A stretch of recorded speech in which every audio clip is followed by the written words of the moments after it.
और चलिए खबरों में आगे बढ़ते हैं।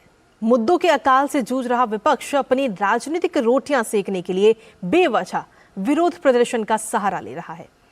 आज केरल के मुख्यमंत्री ने दिल्ली के जंतर मंतर पर केंद्र सरकार की टैक्स नीतियों के खिलाफ प्रदर्शन किया।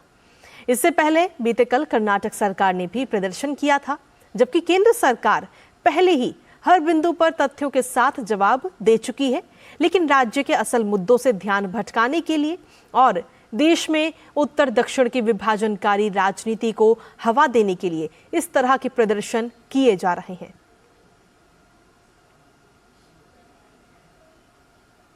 केंद्र सरकार पर आर्थिक पक्षपात का आरोप लगाने वाली केरल की एलडीएफ सरकार खुद सवालों के घेरे में घिर गई है। भाजपा ने तथ्यों के साथ बिंदुवार जवाब देकर केरल सरकार के आरोपों को खारिज कर दिया है। भाजपा का कहना है कि केरल सरकार अपनी विफलताओं को छिपाने का प्रयास कर रही है। सच्चाई ये है कि केरल के हालिया बजट में टैक्स बढ़ाए जाने से लोग नाराज हैं। भाजपा का कहना है कि केंद्र सरकार ने वित्त आयोग की सिफारिश मानते हुए टैक्स हस्तांतरण की दर बढ़ाकर 42% की है। यूपीए काल में ये दर केवल 32% थी। इसके साथ साथ पंचायतों और जिला परिषदों को 7.5% हिस्सा अलग से दिया गया। साल 2009 से 2014 के बीच यूपीए सरकार के दौरान केरल को मिली कुल केंद्रीय सहायता केवल 70,838 करोड़ रुपए थी, जबकि 2017 से 2022 के बीच मोदी सरकार ने केरल को 2,29,844 करोड़ की केंद्रीय सहायता दी है। इस तरह केंद्रीय सहायता में 300% का इजाफा दर्ज किया गया। केरल में केंद्र सरकार राजमार्गों, रेलवे और आधारभूत ढांचे से जुड़ी तमाम अन्य परियोजनाओं पर बड़े पैमाने पर पैसा खर्च कर रही है। मोदी सरकार द्वारा 100% वित्त पोषित कितनी ही जन कल्याण योजनाएं केरल में चलाई जा रही हैं। ये योजनाएं किसानों, महिलाओं, स्वास्थ्य और बीमा से जुड़ी हुई हैं। वहीं भाजपा का कहना है कि केंद्र सरकार केरल के लोगों के विकास के लिए लगातार कदम उठा रही है, वहीं राज्य सरकार इसमें रोड़े अटकाने में लगी है। जहां तक केरल सरकार के आर्थिक कुप्रबंधन की बात है, तो इस पर बार बार चिंता जताई जा चुकी है। 12वें वित्त आयोग ने केरल को उसके बढ़ते ऋण को लेकर चेतावनी दी थी। 14वें वित्त आयोग ने केरल को राजस्व घाटे वाले राज्यों में रखा था।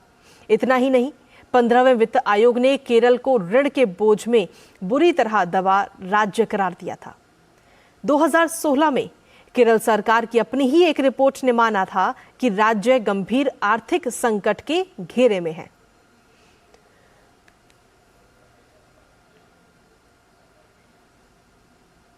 वहीं केरल के मुख्यमंत्री के प्रदर्शन पर भाजपा का कहना है कि केरल के मुख्यमंत्री राज्य की जनता का असल मुद्दों से ध्यान भटकाने के लिए केवल राजनीतिक ड्रामा कर रहे हैं।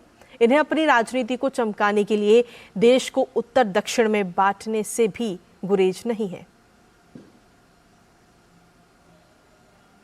ये जो सीपीएम, कांग्रेस और डीएमके का एक क्या अनहोली अलायंस बना है, वो साउथ और नॉर्थ को बांटने का जो उनका राजनीतिक मकसद या राजनीतिक नैरेटिव वो चलाने की कोशिश में है।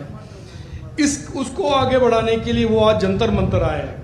और वो कर क्या रहे हैं? एक हाथ में कांग्रेस के एमपी डीके सुरेश कहते हैं कि साउथ इंडिया को नॉर्थ इंडिया से बांटना चाहिए, दूसरे हाथ में आपने राहुल गांधी जो जोड़ो जोड़ो करके घूमते हैं, वो वहां पे कास्ट और रिलीजन के बेसिस पे डिवाइड करना चाहते हैं देश को।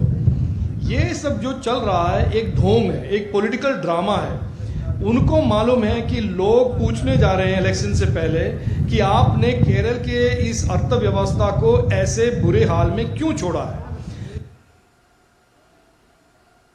Kerala is doing a political drama ahead of the elections.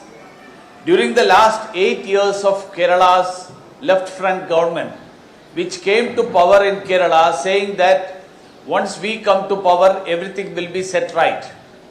Now 8 years have passed, they are going to face the Lok Sabha elections. They have no achievements to their credit. So naturally they have to do something to shift the blame to shift the blame from their shoulders to somebody else's shoulders. So they have found a convenient place to shift that blame, that is to the government of India's blame. वहीं आम आदमी party और विपक्षी गठबंधन पर भाजपा ने करारा हमला किया।